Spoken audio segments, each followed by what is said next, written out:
സത്യം, ദയ, തപ, ശൗചം, തിതിക്ഷേക്ഷ, ശമോദമ, ഇങ്ങനെ കുറേ പറയും സാമാന്യധർമ്മങ്ങൾ.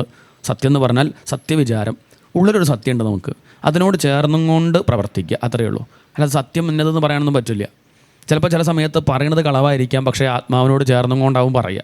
വയ്യാണ്ട് ആസ്പത്രി കിടക്കുന്ന ആളാണ്, കാണാൻ പോയി, നമ്മൾ വരണം കാണണമെന്ന് വലിയ ആഗ്രഹം, പോയി കണ്ടു. അപ്പം മകൻ റിപ്പോർട്ടൊക്കെ തന്നു, നോക്കി, കഷ്ടമാണ് സ്ഥിതി. ആ അമ്മ ചോദിക്കുക, തിരുമേനി എന്താ കാണുന്നു, ശരിയാവില്ലേ? എന്താ നമ്മൾ പറയേണ്ടത്? ഇല്ല പറയണോ? റിപ്പോർട്ട് കാണുന്നുണ്ട്, ശരിയാവില്ല എന്ന്. അത് പറയരുത് എന്നാണ്. ഒക്കെ ശരിയാവും, അയ്യപ്പനല്ലേ ഇരിക്കുന്നത്, ഒരു പേടിയും വേണ്ട എന്ന് പറയണത് ഒരു പക്ഷേ കളവ് എന്ന് ലോകർ പറഞ്ഞേക്കാം. പക്ഷെ അതെൻ്റെ ആത്മാവിനോട് ചേർന്നതാണെങ്കിൽ അതെന്താണ്? സത്യം ആണ്. നമ്മൾ തിരിച്ചാണ് ഉള്ള കുടുംബകലഹമൊക്കെ ഉണ്ടാക്കും, ചോദിച്ചാൽ പറയും സത്യമല്ലേ പറഞ്ഞത് ആണ്. അതല്ല സത്യം. മറ്റുള്ളവരുടെ സ്വകാര്യ കാര്യങ്ങൾ വിളിച്ച് പറയലൊന്നുമല്ല, അതൊന്നല്ല ഇവിടെ വിഷയം. ആവശ്യമുള്ളത് മാത്രം പറയുക, കേൾക്കുന്നവർക്ക് നന്മ കൊടുക്കുന്ന കാര്യം മാത്രം പറയലാണെന്ത്? സത്യം. താൻ പറയണ സത്യം കൊണ്ട് ലോകത്തിന് ഉപദ്രവം ഉണ്ടാവരുത്, ഉപകാരമേ ഉണ്ടാവൂ. താൽക്കാലിക നേട്ടത്തിനല്ല, ആത്യന്തികമായ നേട്ടം. അത് ശ്രദ്ധിക്കണം. ഇപ്പം പറയുന്ന പ്രഭാഷണത്തിലൊക്കെ പറയുന്ന വിഷയങ്ങളും ഭാഗവത്തിലുള്ള വിഷയങ്ങളൊന്നും കേൾക്കുന്നവർക്ക് എല്ലാവർക്കും രുചിച്ചോളമൊന്നുമില്ല. എന്താണ്? അത്ര രുചിച്ചോളമൊന്നുമില്ല. പക്ഷെ അത് ആത്യന്തികമായ അവർക്ക് നേട്ടത്തെ കൊടുക്കുന്നതാണ്. തൽക്കാലത്തേക്ക് നേട്ടം കൊടുക്കുന്നതല്ല, പക്ഷെ ആത്യന്തികമായ നേട്ടം നെല്ലിക്ക പോലെയാണ്. ആദ്യം കയ്പ്പായിരിക്കും, പക്ഷെ അത് കഴിഞ്ഞ് പച്ചവെള്ളം കുടിക്കുമ്പോൾ സന്തോഷമായിട്ടോ. ഇപ്പം കേൾക്കുമ്പോൾ ലേശം പ്രയാസം എല്ലാവരുടെ കാര്യമല്ല, ചിലർക്ക് തോന്നിയേക്കാം. പക്ഷെ പേടിക്കേണ്ട, അത് ഭാവിയിൽ മധുരിക്കുന്നുള്ള കാര്യത്തിൽ സംശയമില്ല. അതുകൊണ്ട് തൽക്കാലത്തേക്ക് പ്രശസ്തിക്ക് വേണ്ടിയിട്ടോ പണത്തിന് വേണ്ടിയിട്ടോ ആളുകളുടെ കയ്യടി കിട്ടാനോ വേണ്ടി എന്ത് പറയരുത്? കളവ് പറയരുതേ എന്നാണ്. ഈ ഒരു വിചാരമാണ് ആദ്യം വേണ്ടത്. പിന്നെ ദയ, ശൗചം. ശൗചം എന്ന് പറഞ്ഞാൽ വൃത്തി, ശരീരത്തിലുള്ള വൃത്തിയുടെ കാര്യത്തിൽ നമ്മൾ പറയേണ്ട, നമ്മളൊക്കെ അതിലൊക്കെ വളരെ മുന്നിലാണ്. പക്ഷേ മനസ്സിനെ വൃത്തിയാക്കുന്ന കാര്യത്തിൽ അത്രയ്ക്ക് മുന്നിലാണോ എന്നുള്ള കാര്യം സ്വയം ചിന്തിക്കണം എന്നാണ്. അതിനെ വൃത്തിയാക്കാൻ ശ്രമിക്കണം. അഴുക്ക് വരുമ്പോഴേക്കും തട്ടി മാറ്റണം എന്നാണ്. തൽക്കാലത്തേക്ക് അവിടെ നിൽക്കട്ടെ വിചാരിക്കരുത്. നമ്മൾ അവിടെ നിൽക്കട്ടെ വിചാരിക്കും, പാവല്ല അവിടെ നിൽക്കട്ടെ, വേണ്ട, അതിൻ്റെ ആവശ്യമില്ല. വരുമ്പോഴേക്കും എന്ത് ചെയ്യണം? തള്ളിക്കളയണം. നമ്മളുടെ പോക്ക് ശരിയല്ല തോന്നിയാൽ ഉടനെ എന്ത് ചെയ്യണം? തീവണ്ടി മാറിക്കയറി നമ്മളെന്താ ചെയ്യുക? അറിഞ്ഞു കഴിഞ്ഞാൽ അവിടെ ഇരിക്കട്ടെ, എന്തായാലും എത്രയോട് എത്തട്ടെ. അതല്ല, അറിഞ്ഞ അടുത്ത സ്റ്റേഷനിൽ ഇറങ്ങാൻ നോക്കണം. അത് എവിടെയാണ് നിർത്തുക നോക്കുക, ഉടനെ ഇറങ്ങി അടുത്ത വണ്ടിക്ക് തിരിച്ചു പോരുക. അതല്ലാതെ അവിടെ നമ്മൾ തൽക്കാലം നിൽക്കട്ടെ കരുതി നിന്നാൽ വൈകും, ലക്ഷ്യത്തിൽ നിന്ന് എത്രയോ ദൂരത്തേക്ക് പോവും. അപ്പം അതുകൊണ്ട് ശ്രദ്ധിക്കണം എന്നാണ് ശൗചം. മനസ്സ് വഷളാവുന്നുണ്ട്, അല്ലെങ്കിൽ ഞാൻ അധപ്പതിക്കുന്നുണ്ട്, എനിക്ക് പണ്ടത്തെ സമാധാനം നഷ്ടപ്പെടുന്നുണ്ട് കേട്ടോ എന്നും തിരിച്ചറിഞ്ഞാൽ എന്ത് ചെയ്യണം? ഉടനെ അത് ശ്രദ്ധിക്കാൻ ശ്രമിക്കണം. മനസ്സ് ശുദ്ധാക്കാനുള്ള പരിശ്രമം ആവശ്യമാണ്. അതാണ് ശൗചം. അതെങ്ങനെയെന്നുള്ളത് നമ്മുടെ ഇഷ്ടം പോലെയാണ്. ഭാഗവതം കേട്ടിട്ട് രാജാ അങ്ങനെ അല്ല, എനിക്ക് മിണ്ടാണ്ട് അങ്ങനെ ഇരുന്ന് ഭഗവാനെ ധ്യാനിക്കാനോ ഇഷ്ടം, ശരി അങ്ങനെ അല്ല, എനിക്ക് ഭാഗവതം കേൾക്കാനും ഇഷ്ടമില്ല, ധ്യാനിക്കാനും ഇഷ്ടമില്ല, നാമം ജപിക്കാനോ ഇഷ്ടം, എന്നാൽ അങ്ങനെ, അതിലൊന്നും പ്രശ്നമില്ല. ഏതാച്ചാൽ അവനവൻ്റെ മറ്റുള്ളവരെ ദ്രോഹിച്ചും കൊണ്ടാവരുത്. എനിക്ക് വേറുള്ളവരെ ദ്രോഹിക്കുമ്പോഴാണ് ഇഷ്ടം, അത് വരിക, അത് വേണ്ട, അത്രയേ ഉള്ളൂ. മറ്റുള്ളവർക്ക് ഉപദ്രവമില്ലാത്ത ഏത് സാധന വേണമെങ്കിലും ചെയ്യാം, പക്ഷേ ഉദ്ദേശം മനസ്സ് ശാന്തമാവണം, ശുദ്ധമാവണം. അതുകൊണ്ട് നേട്ടം വേറൊരാൾക്കല്ല, അവനവന് തന്നെയാണ്. തിതിക്ഷ, ജീവിതത്തിൽ വരുന്നതൊക്കെ സഹിക്കുക പറഞ്ഞാൽ പ്രതികാര ബുദ്ധി ഇല്ലാണ്ട് സഹിക്കുക, വിഷമില്ലാണ്ട് സഹിക്കുക. എന്ത് വന്നാലും, നല്ലതായാലും ചീത്തതായാലും അങ്ങനെയൊന്നും വിലയിരുത്താൻ നിൽക്കണ്ട. വന്നത് വന്നു, നല്ലത് തന്നെ. ഇതൊക്കെ എന്താണ്? പനി വന്നു, നന്നായി, അതാണ്. എന്താണ്? അതുകൊണ്ടല്ലേ നമ്മൾ ടെസ്റ്റ് ചെയ്തപ്പോൾ മറ്റത് മനസ്സിലായത്. ഈ പനി വന്നില്ലെങ്കിലോ അതാണ്. അപ്പം എന്ത് വരുമ്പോഴും അത് പ്രയാസം തോന്നണ്ട, അത് ഭഗവാൻ തരികയാണ്, പ്രസാദമാണ്. സുഖമായാലും ദുഃഖമായാലും തന്നെ നേരെയാക്കാൻ വേണ്ടി തരുന്നു എന്ന് കരുതിയിട്ട് മുന്നോട്ട് പോകാൻ ശ്രമിക്കുക. പരാതി പറയാണ്ടിരിക്കാൻ താല്പര്യം, ഇതാണ് തിതിക്ഷ.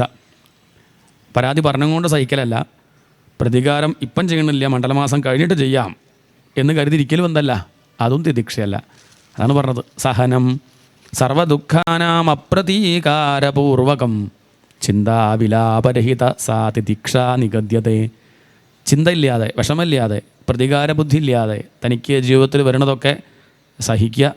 അത് തൻ്റെ പ്രാരബ്ധം ആണ്. ഭഗവാൻ സഹിച്ചതുപോലെ തൻ്റെ മക്കൾ പറഞ്ഞാൽ കേട്ടില്ല, ആര് സഹിച്ചു? ഭഗവാൻ പരാതി പറഞ്ഞു. നമ്മൾ ഭഗവാനോട് പരാതി പറയും, ഭഗവാൻ പറയും എൻ്റെ മക്കളെ കാര്യമോ എന്നാണ്. അപ്പോൾ നമ്മൾ പിന്നെ പരാതി നിർത്തും. അയാളുടെ കാര്യം അയാളെക്കാൾ എന്താ സ്ഥിതി, നമ്മളെക്കാളൊക്കെ എത്രയോ കഷ്ടമാണ് ആരുടെ കഥ. ഭഗവാന്റെ മക്കളൊക്കെ തമ്മിൽ തല്ലി മരിക്കില്ലേണ്ട, അതല്ലേ ഭാഗവതം പറയണത്. നമ്മൾ നമ്മുടെ ഫ്ലാറ്റിൻ്റെ കാര്യം പറയുമ്പോൾ ഭഗവാൻ പറയും എൻ്റെ ദ്വാരകയോ കടലിൻ്റെ ഉള്ളില്ല, നിങ്ങൾക്ക് അത്ര പ്രശ്നമില്ലല്ലോ. ഇല്ല അത്രയേ ഉള്ളൂ. നമ്മൾ നമ്മുടെ ബന്ധുക്കളെ കാര്യം പറയുമ്പോൾ ഭഗവാൻ പറയും എൻ്റെ അമ്മാവനോ അത്ര വഷളനൊരു അമ്മാവൻ നിങ്ങൾക്കുണ്ടോ? ഇല്ല. നമ്മുടെ അമ്മാവനൊക്കെ ഞാൻ വിട്ടു നിൽക്കുകയാണ്, അല്ലെങ്കിൽ ബുദ്ധിമുട്ടി കഴിയാണ്. എൻ്റെ കാര്യം ഉണ്ടായ അന്ന് തന്നെ എന്നെ പിടിച്ചങ്ങോട്ട് മാറ്റി. പെറ്റമ്മയുടെ കൂടെ അല്ലായിരുന്നു ഞാൻ എന്ന് പറയുമ്പം അത്രയേ ഉള്ളൂ. അതാണ്. ഇതിനൊക്കെയാണ് ഭഗവാൻ ഇങ്ങനെയൊക്കെ ഓരോ അവതാരം എടുക്കുന്നത് തന്നെ. അധികം പരാതിയായിട്ട് ആരും വരണ്ട. ഇങ്ങനെയൊക്കെ ഇരുന്നിട്ടും ഞാൻ ഇവിടെ സമാധാനമായിട്ടിരിക്കുന്നുണ്ടെങ്കിൽ നിങ്ങൾക്കും അത് പറ്റും, അതിന് ശ്രമിക്കുമെന്ന് കാണിക്കാനാണ്. അവിടെ നമ്മൾ എന്ന് പറയുമ്പോഴൊക്കെ തഥാസ്തു എന്ന് പറയാൻ അതിനല്ല അർത്ഥം എന്നാണ്. അതുകൊണ്ട് കഴിയുന്നതും വിവേകം ഉണ്ടാവുന്നതിനനുസരിച്ചിട്ട് ആവശ്യങ്ങൾ ചോദിക്കുന്നത് കുറച്ച് കുറച്ച് കൊണ്ടുവരണം. സർവജ്ഞനാണ്, അയാൾക്കെല്ലാം അറിയില്ലേ. ഞാൻ പറഞ്ഞിട്ട് വേണം അറിയാൻ വെച്ചാൽ അയാൾക്ക് എന്തോ ചെറിയ എൻ്റെ അത്ര ബുദ്ധിയില്ല പറയേണ്ടി വരും. സർവജ്ഞനാണ്. എൻ്റെ ഉള്ളിലൊരു ചിന്ത വരുമ്പോഴേക്ക് ആരറിയുന്നുണ്ട്? ഭഗവാൻ അറിയുന്നുണ്ട്. അത് എന്നെ ഉയർത്തുന്നതാണ്, ഞാൻ നേരെയാവണതാണെങ്കിൽ അദ്ദേഹം തരും, സംശയമൊന്നുമില്ല. അത് ഞാൻ മോശമാവണതാണെങ്കിൽ തരൂല്ല. അത്രയേ ഉള്ളൂ. തരാണ്ടിരിക്കുന്നതും നന്നായി എന്ന് കണക്കാക്കുക. നമ്മൾ ആഗ്രഹിക്കുന്നതെല്ലാം തരുന്നില്ല. വെൽവിഷറാണ് ഭഗവാൻ. എന്താണ്? അതാണ് പ്രത്യേകത. അത് പിന്നെ നല്ലതേ കൊടുക്കുള്ളൂ. ജലദോഷം പിടിച്ചിരിക്കുമ്പോൾ നമ്മൾ ഐസ്ക്രീം വേണമെന്ന് പറഞ്ഞാൽ തരുമോ? അച്ഛൻ തരുമോ? അച്ഛൻ ഐസ്ക്രീം വാങ്ങിത്തരാനുള്ള കഴിവില്ലാത്തതുകൊണ്ടൊന്നുമല്ല, ആ കട തന്നെ വേണമെങ്കിൽ 10 എണ്ണം വാങ്ങിത്തരാനുള്ള ശേഷിയൊക്കെ ഉണ്ടാവും. പക്ഷേ അയാൾക്കിപ്പം കൊടുത്താൽ ബുദ്ധിമുട്ടാവും എന്ന് കരുതി തരാണ്ടിരിക്കും. ഇതുപോലെ നമ്മൾ പലതും ചോദിക്കും. പണം വേണം, പ്രശസ്തി വേണം, സ്ഥാനം വേണം, അത് വേണം, ഇത് വേണം. ഭഗവാൻ അങ്ങനെ നോക്കും. കൊടുത്താൽ ഇയാൾ വിഷമിക്കുമോ? വിഷമിക്കും. എന്നാൽ വേണ്ട. ഉറക്കല്യാണ്ടിയാവും കൊടുത്തു കഴിഞ്ഞാൽ, ശാന്തില്യാണ്ടിയാവും, അധപ്പതിക്കും, അഹങ്കരിക്കും എന്ന് കണ്ടാൽ കൊടുക്കാണ്ടിരിക്കും. ഇത് മനസ്സിലാക്കി സഹിക്കുക ജീവിതത്തിൽ വരുന്നതൊക്കെ. അതാണ് തിദിക്ഷ. ശമം ദമം, മനസ്സിനെ അടക്കുക, ഇന്ദ്രിയങ്ങളെ അടക്കുക. ബ്രഹ്മചര്യം, എപ്പോഴും ഈശ്വര വിചാരത്തോടു കൂടി ഇരിക്കുക. അഹിംസ, ഒന്നിനും ദ്രോഹിക്കാണ്ടിരിക്കുക. സ്വാധ്യായം, എന്നും ശാസ്ത്രം പഠിക്കുക. എന്നും പഠിക്കണം. 7 ദിവസം മാത്രം പോരാ. എന്നും ലേശെങ്കിലും പഠിച്ചാൽ പതറാണ്ട് മുന്നോട്ട് പോകാൻ പറ്റും. പക്ഷത് പതറിപ്പോവും. പ്രയാസങ്ങളും പ്രശ്നങ്ങളും വരുമ്പോൾ ഇതിനെ എങ്ങനെ അഭിമുഖീകരിക്കണം എന്നറിയാതെ കുഴങ്ങിപ്പോവും. അതാണ് ഇന്ന് ലോകത്തുള്ള അധികം പ്രശ്നം. അങ്ങനെയാണ്. വലിയ അറിവുള്ളവരാണ്, പഠിപ്പുള്ളവരാണ്, നല്ലോണം കാശുള്ളവരാണ്, നല്ല സൗന്ദര്യമുള്ളവരാണ്, ഒക്കെ ഉണ്ടെങ്കിലും എന്തെങ്കിലും നിസ്സാര വിഷയം മതി ആത്മഹത്യ ചെയ്യാൻ. കഴിഞ്ഞു. അപകടം ചെയ്തു പോകുന്നുണ്ട്. എന്താ ചോദിച്ചാൽ പ്രതിസന്ധികൾ വരുമ്പം എങ്ങനെ അതിനെ തരണം ചെയ്യണം എന്നുള്ള വിദ്യ അറിയുന്നില്ല. അത് ആദ്യമേ പഠിച്ചു വയ്ക്കണം. ഒരു അടിത്തറ വേണം. പുറമേക്ക് ഇങ്ങനെ ഉയർന്നിട്ട് കാര്യമില്ലല്ലോ. ഉള്ളിൽ വേരിങ്ങനെ ഉറക്കണ്ടേ? അത് വേണ്ടേ? നമ്മൾ പുറമേക്ക് ഇങ്ങനെ മരം വലുതാവുന്നുണ്ട്, എന്നിട്ട് കാര്യമില്ല. ആ വേര് അടിയേക്ക് നല്ലോണം പിടിച്ചിട്ടില്ലെങ്കിൽ ചെറിയൊരു കാറ്റ് വരുമ്പോഴേക്കും വൃക്ഷം വീഴും. നേരെ മറിച്ച് മുകളിലേക്ക് വലിയ ഉയർച്ചയൊന്നും ഇല്ലെങ്കിലും ആ വേരങ്ങനെ ഉറച്ചു നിൽക്കുകയാണെങ്കിൽ ഇനി കൊടുങ്കാറ്റ് വന്നാലും അത് വീഴില്ല. അതുകൊണ്ട് നമ്മൾ ശ്രദ്ധിക്കേണ്ടത് പുറമേക്ക് കെട്ടിപ്പടുക്കണതല്ല, അടിത്തറ നോക്കണ്ടേ. നമ്മൾ ഫ്ലാറ്റ് താമസിക്കാൻ നോക്കുമ്പോൾ എന്താ നോക്കുക? ചെരിവുള്ള ഫ്ലാറ്റ് താമസിക്കുമോ? ഉണ്ടാക്കിയ ആളിനെ പറഞ്ഞു, ഞാൻ ആ അടിത്തറ നല്ല കേമായിട്ട് തറ കെട്ടിയിട്ടില്ല കേട്ടോ, ചെറിയൊരു ചെരിവുണ്ട്, ഇങ്ങനെയാണ് നിൽക്കുന്നത് ഫ്ലാറ്റ്, എത്ര ദിവസം ഉണ്ടാവുമെന്നൊന്നും അറിയില്ല, എന്നാൽ നല്ല ഭംഗി കേട്ടോ, താമസിച്ചോളൂ. താമസിക്കുമോ? അയാളവിടെ താമസിക്കില്ല എന്തായാലും, ഉണ്ടാക്കിയ ആൾ. അയാൾക്കറിയാം അത് അപകടമായിട്ടാണ് ഉണ്ടാക്കിയതെന്ന്. അപ്പോൾ അതുകൊണ്ട് കാണാൻ ഭംഗിയുണ്ടോ എന്നുള്ളതല്ല മുഖ്യം. പണം ഉണ്ടോ, പ്രശസ്തി ഉണ്ടോ, സൗന്ദര്യം ഉണ്ടോ എന്നുള്ളതല്ല മുഖ്യം. മനസ്സിൻ്റെ കഥ എന്താ? അതാ ചോദ്യം. അടിത്തറ പറഞ്ഞാൽ അതാണ് വേര്. അത് ഇറങ്ങിയിട്ടുണ്ടോ, നല്ലോണം അങ്ങോട്ട് എത്തിയിട്ടുണ്ടോ നോക്കണം. അതെത്താനുള്ള വഴിയാണ് സ്വാധ്യായം. ഈ കഥകളൊക്കെ കേൾക്കുമ്പം, ഈ വക വിഷയങ്ങളൊക്കെ കേൾക്കുമ്പം നമ്മുടെ മനസ്സങ്ങനെ വേരുറക്കിയാണ് ഭഗവാനിലേക്ക്. അങ്ങനെ നാരായ വേരായ നാരായണനിലേക്ക് പോവുകയാണ്. ഉറച്ചു നിന്നാൽ പിന്നെ ജീവിതത്തിൽ എന്തു വന്നാലും കുലുങ്ങില്ല. എന്തു വന്നാലും കുലുങ്ങില്ല. രോഗം വന്നു വരട്ടെ, മുടി നരച്ചു സന്തോഷം, കൊതുകടിച്ചു പരമസന്തോഷം, ഒന്നും പ്രശ്നമില്ല. ഈ മറ്റ് വിഷയങ്ങൾ പറയണില്ല. ഇങ്ങനെ പല പ്രശ്നങ്ങളും നമ്മൾ പറയുന്നുണ്ടല്ലോ. ചിലർ പറയും ഈ പ്രശ്നം വന്നാൽ ആരായാലും കുലുങ്ങിട്ടോ. ഇല്ല, അങ്ങനെയൊന്നുമില്ല. നീ എന്ത് പ്രശ്നം വന്നാലും കുലുങ്ങാത്തവരുണ്ട്. ആ കുലുങ്ങണത് വേരുറയ്ക്കാത്തത് കൊണ്ടാണ്. മനസ്സിലാക്കി എന്നും ശാസ്ത്രം പഠിക്കുക. പ്രശ്നങ്ങളൊക്കെ മാറിയിട്ട് ഞാൻ ഭാഗവതം പഠിക്കണമെന്ന് വിചാരിക്കുന്നുണ്ട്, അല്ലെങ്കിൽ ഗീത പഠിക്കണമെന്ന്. എന്തിനാത്? പ്രശ്നങ്ങൾ മാറിയ പിന്നെ എന്തിനാ ഇതൊക്കെ പഠിക്കണു?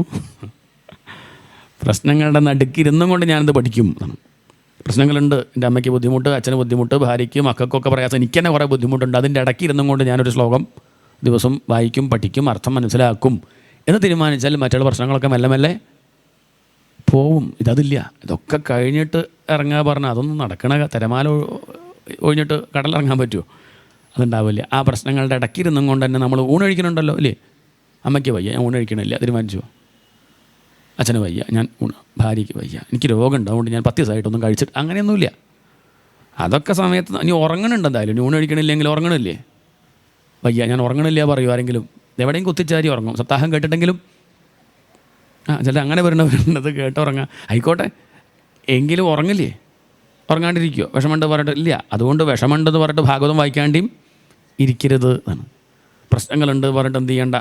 കുറേ പ്രശ്നങ്ങളുകൊണ്ടാണ് ഞാൻ ഇപ്പോൾ കുറച്ച് 10-12 ദിവസമായിട്ടൊന്നും ഡിപ്രഷനെ കൊണ്ട് വായിക്കുന്നില്ല ഭാഗവതം. അങ്ങനെ അധികം വായിക്കുക വേണ്ടത് ആണ്. പലരും പറയാറുണ്ട്, നമ്മൾ പിന്നെ മറുപടി ഒന്നും പറയില്ല, അതിപ്പം ഇങ്ങനെ പ്രഭാഷണത്തിൽ പറയുള്ളൂ.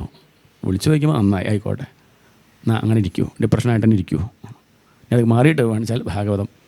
ശരിക്കതല്ല, അങ്ങനെ ഇരിക്കുമ്പോഴും നമ്മൾ മറ്റു പല കാര്യങ്ങളും ശ്വാസം വലിക്കുന്നത് ഒഴിവാക്കുന്നുണ്ടോ? ഇതുപോലെ വേണ്ടതല്ലേ? ആ ഒരു വിവേകം, ആ ഒരു ചിന്ത ഉണ്ടാവട്ടെ. അതാണ് സ്വാധ്യായം. ശാസ്ത്രപഠനം, വേദം, ഉപനിഷത്ത് അല്ലെങ്കിൽ ഗീത, ഭാഗവതം ഏതായാലും അർത്ഥസഹിതം ശ്രദ്ധിച്ച് നിത്യം പഠിക്കുന്നതിനെ സ്വാധ്യായം എന്ന് പറയും. ഇതിൻ്റെ കുറവ് കൊണ്ടാണ് പലർക്കും വിഷമം ഉണ്ടാവുന്നത്, ദുഃഖം ഉണ്ടാവുന്നത്, കുടുംബജീവിതം ധന്യമാവാത്തത്, തൃപ്തിയില്ലാത്തത്. അതിനൊക്കെ കാരണം ഇതാണ്.